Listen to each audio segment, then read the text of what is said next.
Hola, ¿qué tal? ¿Cómo se encuentran? Bienvenidos una vez más a Radio TV Taína. Qué gusto estar aquí con todos ustedes. Yo soy Nancy Palacios y nos acompaña Arilena Morales.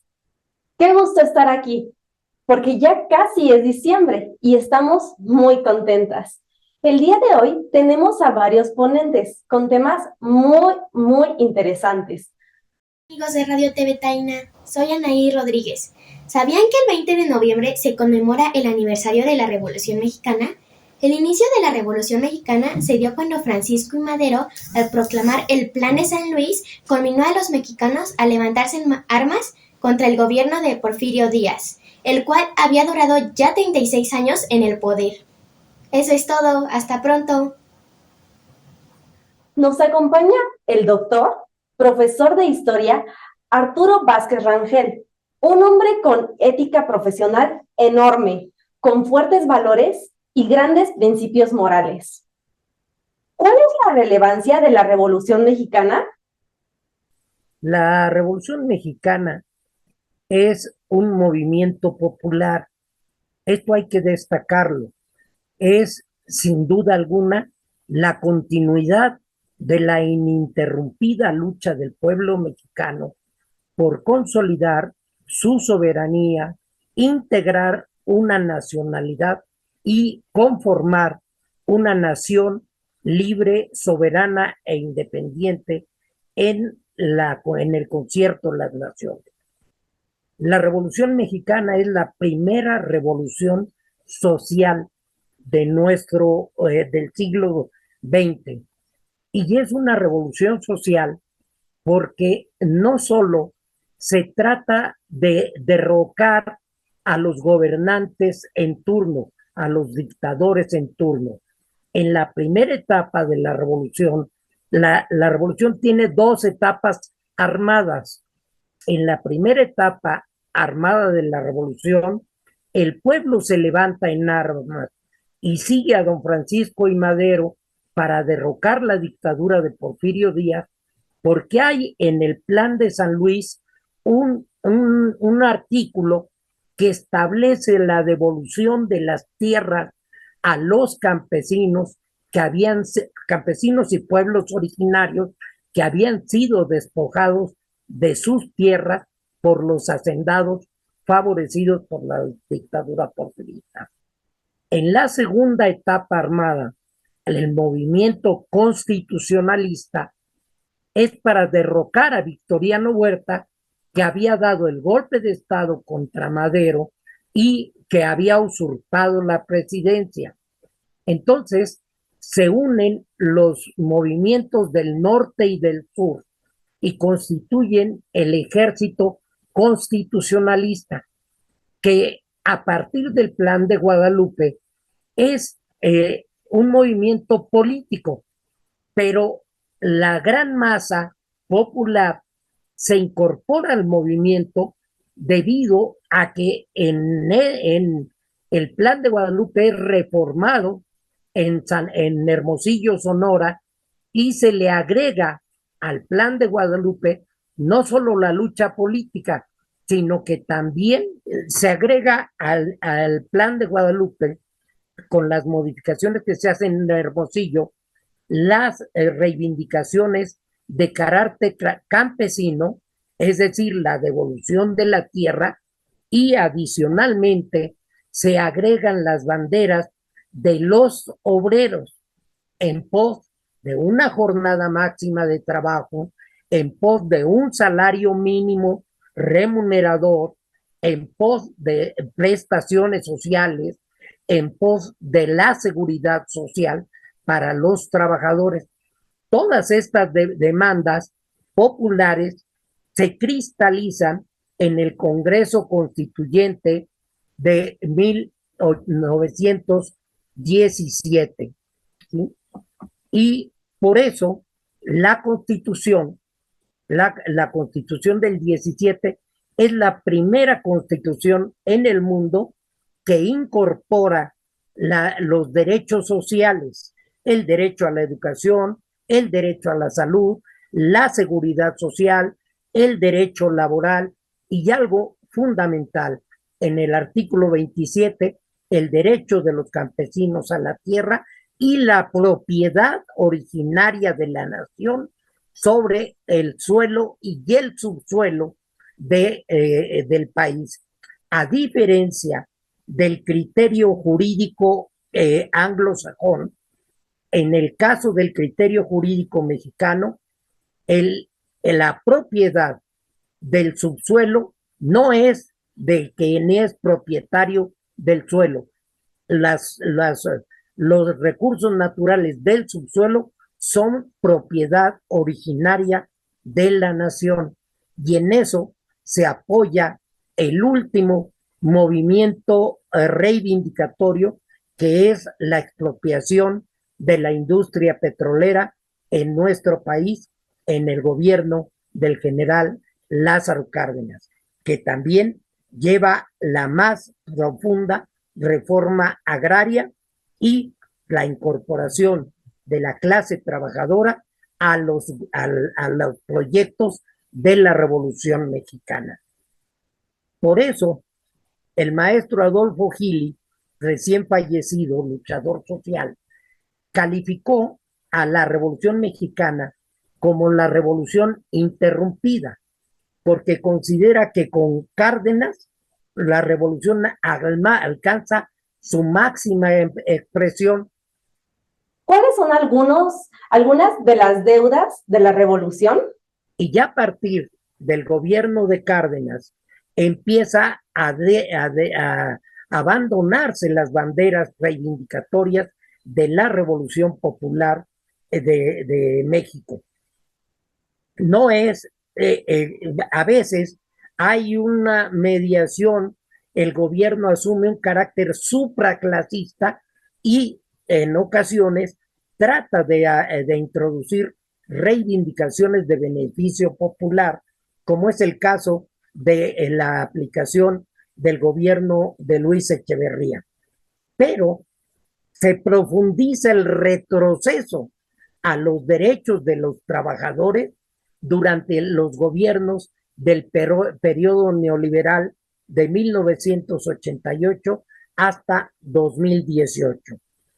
Hoy en día se vuelve a retomar las banderas reivindicatorias de la clase trabajadora y se busca lo que siempre se ha buscado en las luchas populares mexicanas: la justicia social, la construcción de una democracia participativa.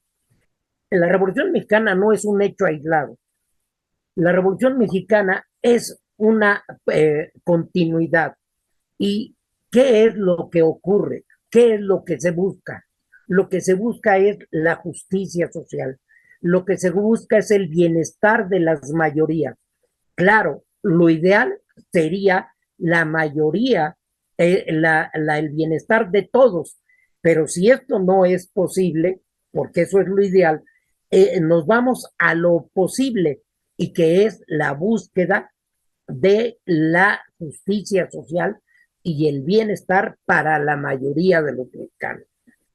Y retomando las ideas de Juárez, se dice: queremos una democracia activa, participativa, porque se dice que con el pueblo todo, sin el pueblo nada. Esto se retoma actualmente para impulsar una transformación de las conciencias, una transformación del funcionamiento del gobierno y sobre todo la búsqueda de mayores equilibrios, de una más justa distribución de la riqueza. ¿Qué nos faltaría? Nos faltaría sin duda alguna que los niveles de pobreza se abatan completamente, es decir, abatir la pobreza extrema, lograr un mayor equilibrio en la distribución de la riqueza y desde luego lograr todos los beneficios sociales: educación, salud, vivienda, derechos laborales, seguridad social para toda la población, no para grupos. Buscamos una democracia con justicia social, donde no haya ni castas ni privilegios para unos cuantos, sino que el beneficio sea para la colectividad, para el total de los habitantes de México. Ese es el propósito y obviamente si nos falta que todos los derechos sean para todos, sin discriminación, sin distingos de etnias, de preferencias sexuales, de sexo, de edad, sino que todo mundo esté bajo el manto protector del Estado mexicano. Quiero aprovechar esta oportunidad que me da TV Taína para enviar, como siempre, un cordial saludo y mi más amplia solidaridad con todos aquellos que luchan por la independencia total de Puerto Rico. Puerto Rico y México siempre han marchado unidos. Padecimos los mismos dolores. Hemos sido víctimas tanto del Imperio Español como del Imperio Yanqui. Y hoy la lucha es por la independencia total de Puerto Rico. Mi saludo y mi solidaridad a todos mis hermanos de Puerto Rico. Muchas gracias al doctor Arturo Vázquez Rangel.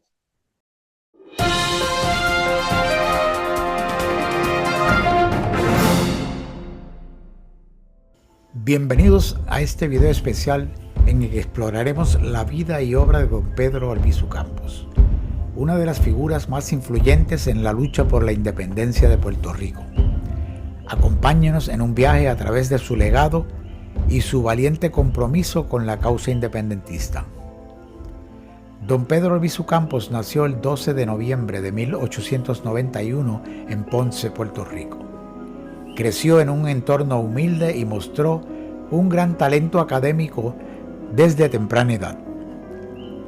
Albizu Campos obtuvo una beca para estudiar en la Universidad de Harvard, donde se destacó por su inteligencia y dedicación. Sin embargo, su tiempo en Harvard lo expuso a las luchas por la independencia en otros países, lo que moldeó su compromiso con la causa de Puerto Rico. Al regresar a Puerto Rico, Pedro Albizu Campos se unió al Partido Nacionalista y se convirtió en un destacado líder en la lucha por la independencia de la isla. Luchó hasta la muerte por la liberación y soberanía para los puertorriqueños. Uno de los eventos más trágicos en la vida de Albizu Campos fue la masacre de Ponce en 1937, cuando la policía abrió fuego contra una manifestación pacífica del Partido Nacionalista, resultando en la muerte de 19 manifestantes y 100 heridos. A lo largo de la vida de Albizu Campos fue arrestado y encarcelado en varias ocasiones debido a su activismo. Pasó largos años en prisión, donde Albizu Campos afirmaba que fue objeto de experimentos con radiación durante su presidio. Algunos funcionarios sugirieron que Albizu estaba loco, aunque muchos médicos lo examinaron y encontraron síntomas de radiación. Pedro Albizu Campos falleció el 21 de abril de 1965, pero su legado perdura. Su valentía, dedicación y firme compromiso con la independencia de Puerto Rico inspiran a las generaciones presentes y futuras a seguir luchando por un Puerto Rico libre. Pedro Albizu Campos, el líder incansable en la lucha por la independencia de Puerto Rico, dejó una huella imborrable en la historia de la isla. Su legado nos recuerda la importancia de la determinación y la perseverancia en la búsqueda de la libertad. Gracias por acompañarnos en este viaje a través de su vida y obra. En nuestro segmento cultural tenemos una entrevista a Pedro Clemente Capitol. Es uno de los creadores del Festival de Bomba y Plena en Puerto Rico. Esta entrevista será realizada por nuestro compañero Enrique Caruqui.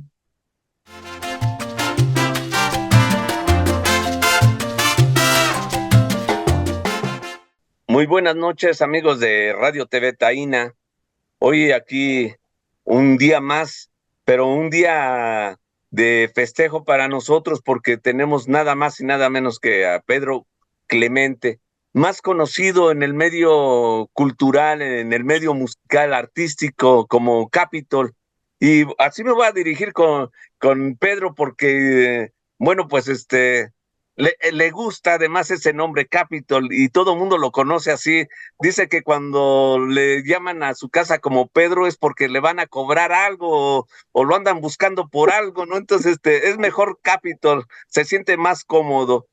Es un personaje de Puerto Rico que no se puede dejar fuera cuando se habla de la música y de la producción en Puerto Rico. Pedro es de las gentes que ha llevado a cabo infinidad de producciones con los grandes grupos puertorriqueños. Todos los grupos puertorriqueños lo reconocen como un gran productor a Capitol. Y bueno, pues queremos saludarlo antes de iniciar la plática, la charla aquí con Pedro, con Capitol. Que se presente, Capitol, por favor, te puedes presentar. ¿Cómo no? Mi nombre es Pedro Capitol Clemente. Eso es todo, Pedro. Oye, para entrar en materia, Pedro, ¿por qué no nos platicas? O más bien, yo quiero preguntarte, Dime. sé que tienes un amplio trabajo en todas las áreas culturales, musicales, pero hay una en particular que nos interesa y que es el aniversario de Bomba y Plena que se llevó a cabo en Puerto Rico recientemente. Pero es importante, Pedro, que nos comentes un poquito de cómo es que se desarrolló este proyecto, porque es interesante, porque además el que hayas podido rescatar la Bomba y la Plena dice mucho de tu personalidad y de la gente que estuvo a tu alrededor, que pudo llevar a cabo ese proyecto y que, bueno, estamos hablando de 50 años nada más, o sea, desde 1973, si no estoy mal, Pedro. Es así, ¿no? Es correcto, correcto, de 1973 Dinos, comenzamos. platícanos cómo se inicia.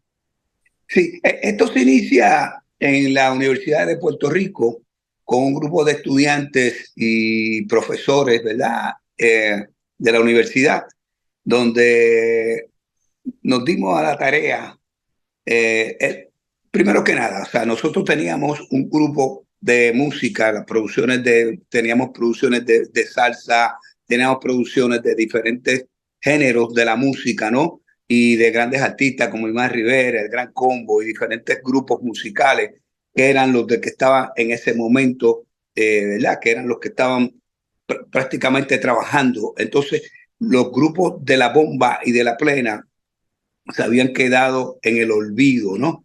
Entonces nosotros, los estudiantes, nos reunimos con el doctor Ricardo Alegría y le dejamos saber que teníamos un interés para trabajar, hacer un trabajo sobre la Bomba y la Plena, porque se había quedado rezagada, nadie lo estaba tocando, nadie estaba bailando con la Bomba, nadie estaba bailando con la Plena. Entonces, nosotros como estudiantes nos dimos la tarea de ir por los diferentes pueblos de la isla y en los lugares donde mayormente quedaban grupos de Bomba, de Plena, pero mayormente eran personas ya ancianos que tenían ya 80 años, 95 años, otros tenían 125 años y, y, y no estaban participando, ¿verdad? En ese momento. Y nosotros nos dimos a la tarea de ir trabajando y buscando la forma de cómo podíamos ir pueblo por pueblo. Naturalmente estuvimos visitando grandes partes de la isla, como Ponce, Mayagüey, un sinnúmero de pueblos de la isla de Puerto Rico, y tuvimos la virtud y la suerte de que personajes como Imar Rivera, Rafael Cortijo, y otros grandes músicos se unieron con nosotros, con los estudiantes, para traer una vez más la Bomba y la Plena como parte de nuestra cultura. Y fuimos poco a poco, ¿verdad? Visitando pueblos. Te puedo decir que ya en 1973 el grupo de jóvenes universitarios, el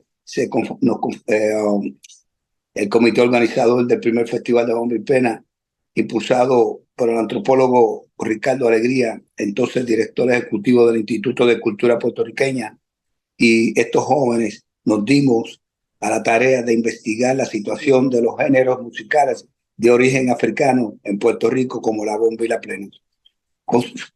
Considerando en ese primer festival de bomba y plena, nosotros tuvimos la oportunidad de que también los músicos puertorriqueños que estaban en Estados Unidos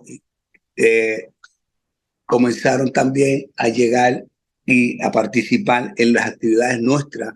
Y, ¿verdad? Para dejarte, no quisiera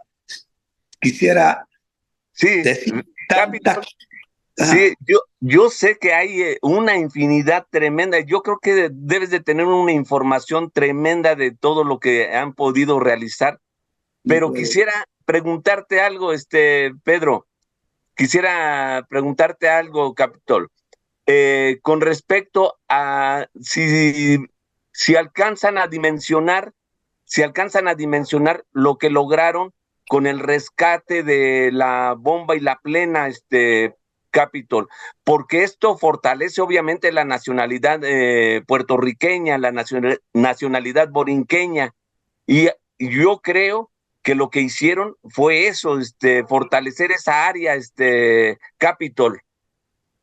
Mira, el trabajo de nosotros fue un trabajo, ha sido un trabajo en estos últimos años eh, muy interesante, y nos sentimos verdaderamente muy contentos de que ahora mismo tenemos más, o sea, son tantas los grupos de música de bomba y plena que hemos logrado y que hemos estado observando, y que ya los grupos de jóvenes y todas aquellas personas, como todos estos jóvenes últimamente están trabajando con la bomba, con la plena, y hemos notado cómo se ha manifestado de una manera espectacular. Y gracias verdaderamente pues a los músicos puertorriqueños que también se tomaron y empezaron a trabajar con nuestra música, porque en el principio pues éramos los estudiantes, eran un grupo de estudiantes los que estábamos en cierta manera viajando por el pueblo, por los pueblos, buscando ayuda y buscando trabajo para poder lograr todo este tipo de actividades. O sea, nosotros, a pesar nosotros llevamos tanto tiempo, son 50 años, y en esos 50 años esto ha sido interrumpidamente trabajando con todo esto, y nos sentimos últimamente, estamos muy contentos con todo lo que está pasando, porque ya en las universidades de Puerto Rico y en las actividades de las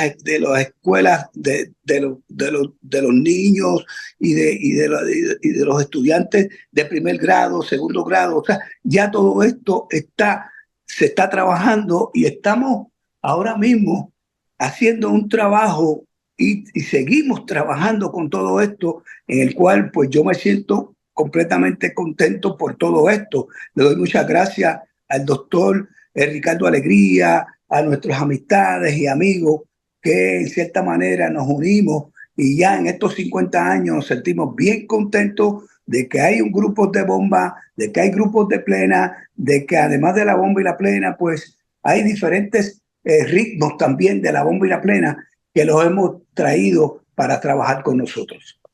Sí, así es, Capitol.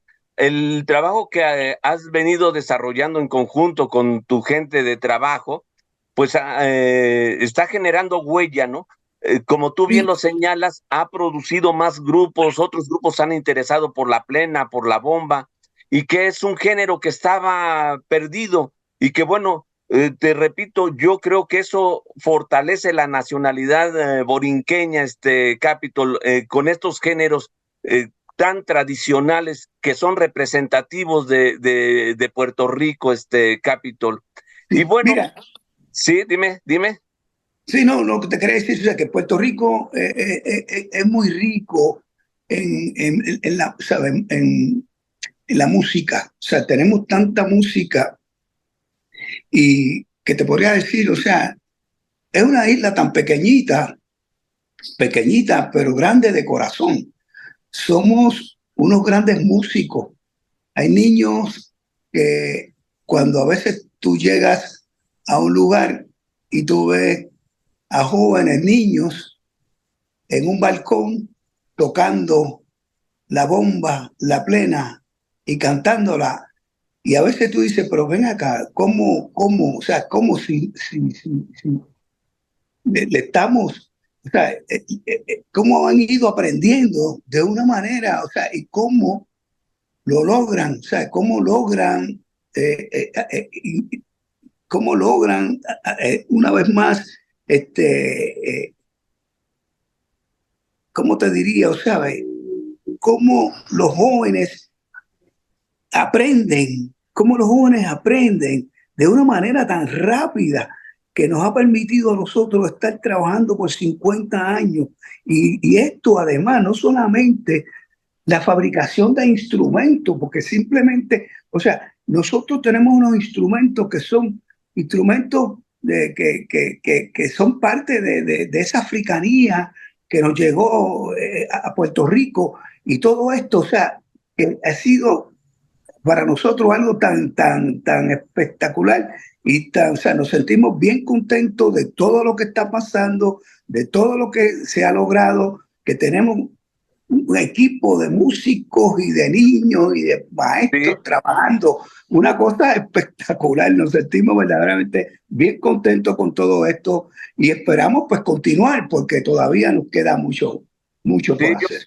yo creo que así va a ser Capitol, y en verdad que donde se refleja el trabajo que has venido haciendo, es como tú lo señalaste, ver a los niños tocando bomba y plena, yo creo que ha de ser, ahí se te prende el corazón, Capitol, seguramente con los niños, y eso es lo que nos muestra el trabajo que has venido haciendo, y esperamos en verdad, Capitol, que podamos poderte entrevistar antes de que venga el 51 aniversario de este festival de bomba y plena, Capitol.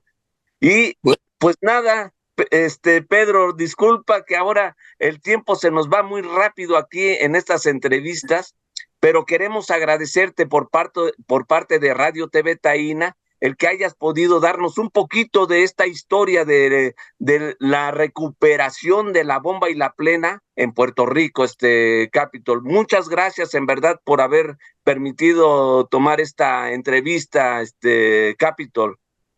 no, gracias a ustedes ¿verdad? Por permitirnos llevar este mensaje a ustedes. Y bueno, nos sentimos muy orgullosos y más de conocerles a ustedes y a todos los que de alguna u otra forma nos han ayudado a nosotros para seguir en adelante con este trabajo.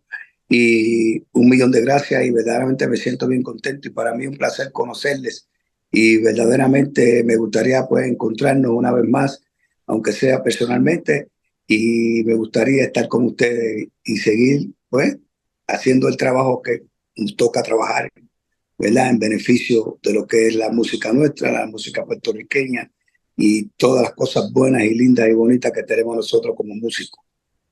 Sí, muchas gracias, Capitol. Seguramente estaremos viéndonos en otro momento y los vamos a dejar con un tema con algo de plena que nos va a indicar Capitol. La dejamos como una gotita más en el programa de música de Puerto Rico. Muchas gracias, Capitol. No, gracias a ustedes ¿verdad? Por invitarnos y gracias mil y nos veremos pronto. Así será, así será. Pues muchísimas gracias, hermano. Que viva la música que viva la música. Ya vamos por los 50 años y esperamos que no sean 50, esperamos que sean 100. Okay. Ahí nos dirigimos, Capitol, ahí nos dirigimos. Encaminados estamos. Oye, vamos a dejarlo para abrir este festival de bomba y plena. Un rumbazo de Con la comparsa del festival de bomba y plena. Gózalo, gente, se va que suerte.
Excelente entrevista. Y qué buena música. Muchas gracias a Pedro Clemente y a Enrique Caruqui. También tenemos una conversación en la cual participan Félix Paqui Rodríguez y José Luis Fernández Pagán. Félix Paqui Rodríguez es abogado, dirigente histórico del Partido Independentista Puertorriqueño, sindicalista y poeta. Y José Luis Fernández, él es de Puerto Rico, es miembro de la Comisión de Relaciones Exteriores del Partido Independentista Puertorriqueño. Con el tema, la lucha boricua contra el asimilismo imperialista USA-americano. Hola, un saludo patriótico a nuestra audiencia de Radio TV Taína. El tema que vamos a discutir en el día de hoy me acompaña el compañero Félix Rodríguez. Un placer estar con ustedes esta tarde. El tema que vamos a discutir toca la fibra de la lucha boricua contra el asimilismo USA-americano, es decir, de Estados Unidos, a nuestra ciudadanía desde la invasión de Estados Unidos en la Guerra Hispanoamericana en 1898. Vamos a comenzar el tema. Félix, háblanos de este proceso de asimilismo. Primero, ¿en qué consistió el asimilismo? Bueno, viene una nación extranjera y nos invade en una guerra que no era de nosotros, una guerra que era de ellos con España y que inician en Cuba y que lo hace con la intención de quedarse con Cuba. Estados Unidos era una república admirada en el mundo por su proclamación de la democracia y su proclamación de la libertad. Admirada inclusive por muchos puertorriqueños. Tanto que cuando nos invaden, puertorriqueños que eran independentistas en relación a España se convierten en asimilistas en relación a Estados Unidos porque piensa que con la bandera americana le llegaban las libertades de los norteamericanos. Se equivocaron, y se equivocaron fuertemente, porque con la bandera americana ni llegó las bienandanzas del sistema norteamericano, ni nos llegó educación ninguna, porque ellos no tenían educación que darnos, porque nosotros estábamos más educados que ellos. Pero sin embargo, decían que nosotros éramos un pueblo analfabeto, y no lo éramos. Esto sobre educación, de nosotros que estábamos más educados que ellos, ¿a qué tú te refieres? Me refiero a que culturalmente nuestro país era ya una nación solidificada, con cultura y con identidad propia, que ni siquiera ellos tenían, porque Estados Unidos en realidad era el este, Boston, Nueva York y la parte que tenía que ver con las 13 colonias. Lo demás era desierto y analfabetismo. Eso está interesante, porque vienen acá ellos tienen para los 1800 una doctrina que se llama la doctrina Monroe, y antes de la doctrina Monroe tenían el manifiesto, el destino manifiesto. Háblanos sobre eso, porque es importante, es parte de por qué nos invaden. Recuerda que el destino manifiesto es donde ellos comienzan a señalar, casi como hacían los reyes, que tenían la gracia de Dios para convertirse en la nación que colonizara y liberara, según ellos, a todas las Américas para que toda América fuera como los Estados Unidos. Y entonces no solo se expanden hacia México y hacia California, que eran las partes de México, sino que ya pretendían llegar hasta Panamá e ir quedándose con los países que ya había colonizado y que estaban en lucha por la independencia también frente a España. Eso es interesante, porque ahora que tú mencionas Panamá, para esa época es que se está en Estados Unidos buscando medios alternos de transportación marítima para buscar la economía. Claro. El canal de Panamá es... Claro, es Panamá y para la ruta hacia Europa, porque ningún barco podía salir de los puertos en el este de Estados Unidos para llegar a Europa sin tener un sitio donde recargar agua, víveres y carbón. Y entonces Puerto Rico y Vieques eran los sitios perfectos, porque Puerto Rico tenía suficiente madera para convertir carbón y nos convertían en una carbonera, en realidad, para sus barcos. Y de la misma forma hacían en los puertos unas bases para defender sus intereses allá en Panamá. Eso es interesante. Ok, volvamos al asimilismo.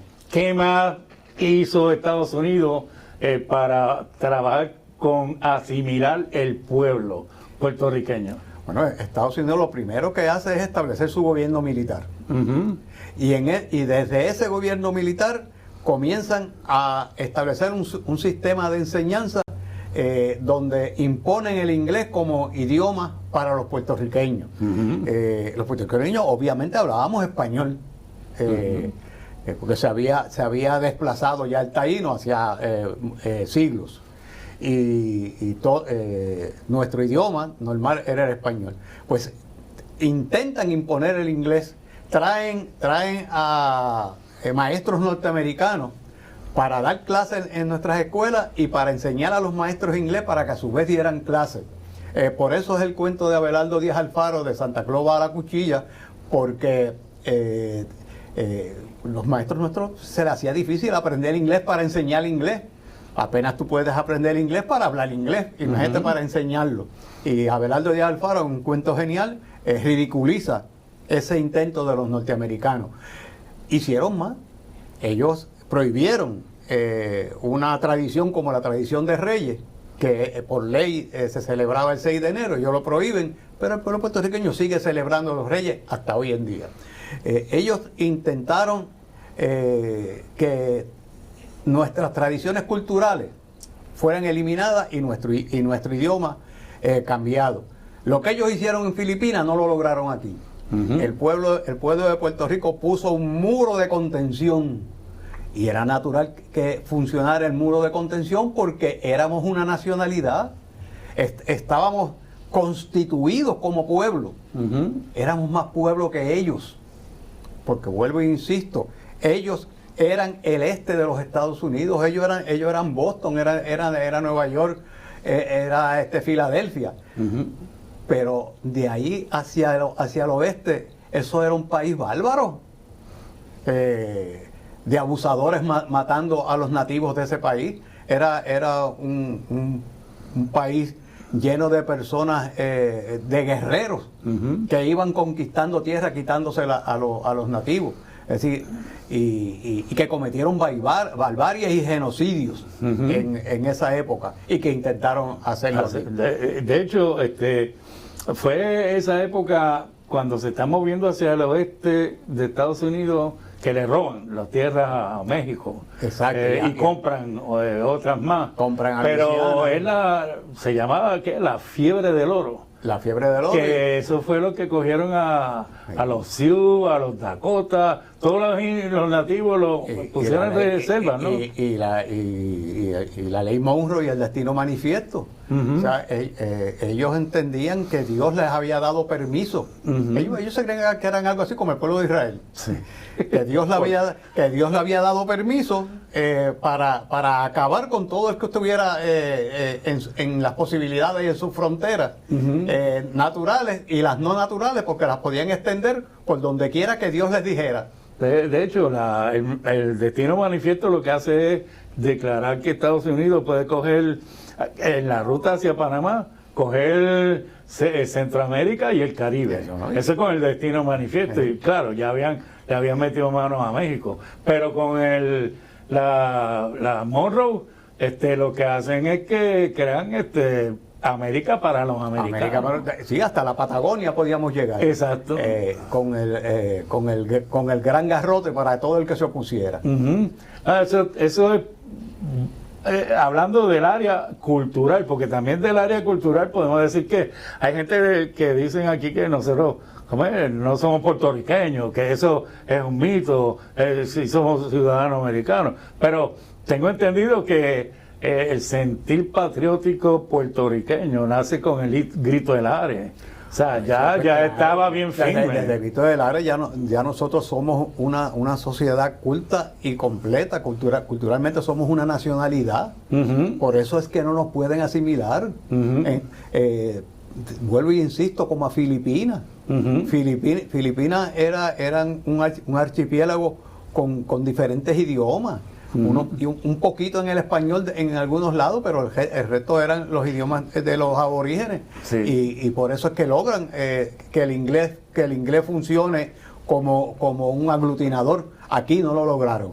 De hecho, esa es parte cultural y la parte nacional.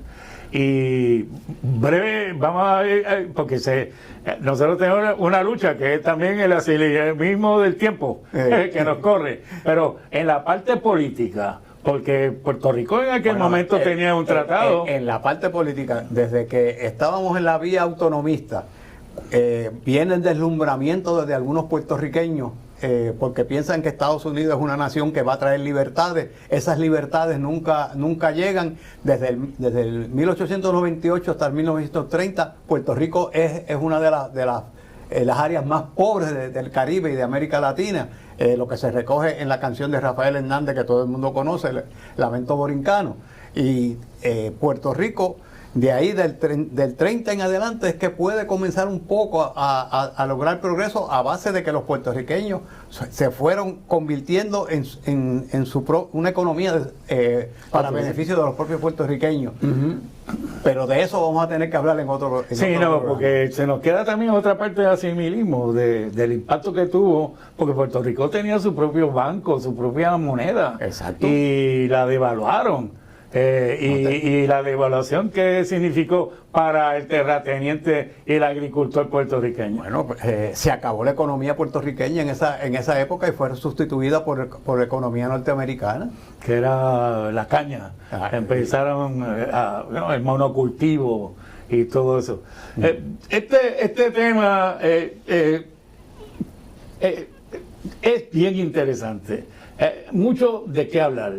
Y sobre todo, vamos a, en una próxima ocasión, continuar con este tema, porque queremos no solamente enfocar qué era Puerto Rico antes y cuál fue el impacto de ese asimilismo, sino ahora después de la Revolución Nacionalista, wow, ¿cómo es que piensa el puertorriqueño, la juventud?